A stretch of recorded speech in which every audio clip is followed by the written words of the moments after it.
Issa joining us exclusively to explain. Good morning to you, sir. Good morning, Simon, and thanks for covering this. It's a grand experiment, except there are 22 locations, including San Francisco International Airport, one of the 10 busiest, that already use, if you will, private screeners with the oversight of the Department of Homeland Security. The problem is that Homeland Security and TSA do not want to have that expanded, even though it has lower turnover, higher reliability, faster screening through lines.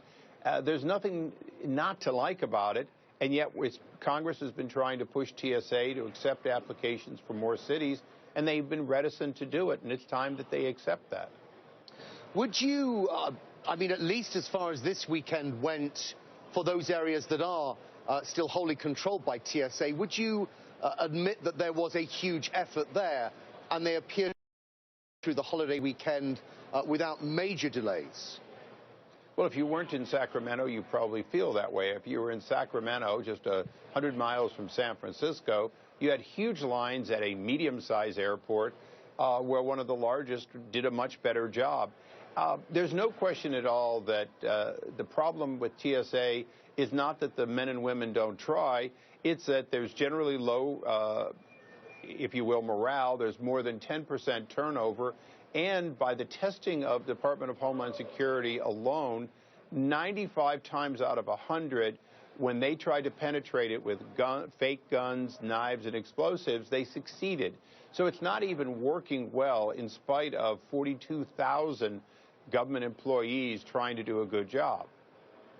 Congressman, how much more expensive is it to have private security contractors in a large airport than to have this done by the TSA?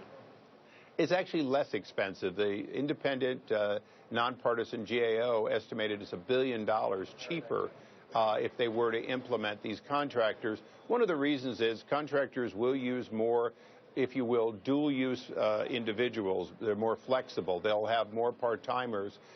They don't necessarily pay less, but the screeners stay on longer, less turnover, and as a result, the studies show that they're able to screen more people in less time.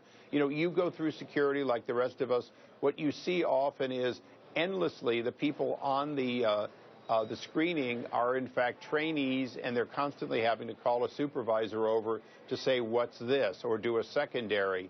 As you work these things longer with lower turnover, you simply get better at knowing good versus bad items.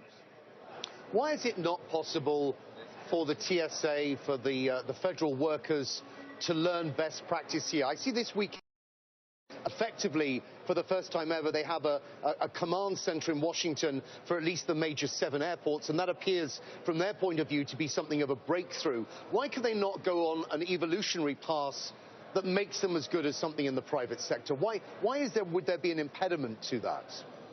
Well, Einstein famously said that if you keep doing the same thing over and over again and expecting a different result, that's the definition of insanity. There are 22 privatized airports, including San Francisco, and they've outperformed the government ones for those 15 years.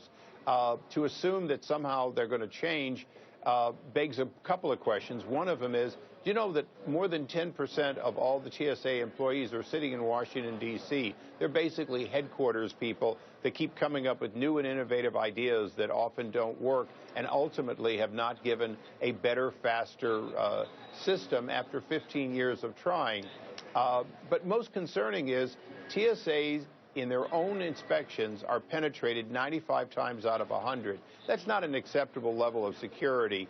Private security, lower turnover, actually has a substantially better result.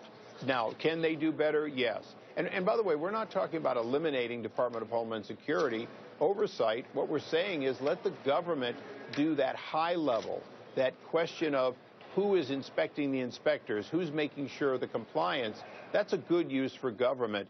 But having government simply do the mundane task of moving buckets, empty buckets from one place to the other so you can put your shoes in it, that may not be what you might call a classic government job. Sir, thank you for your time. Congressman Darrell Issa joining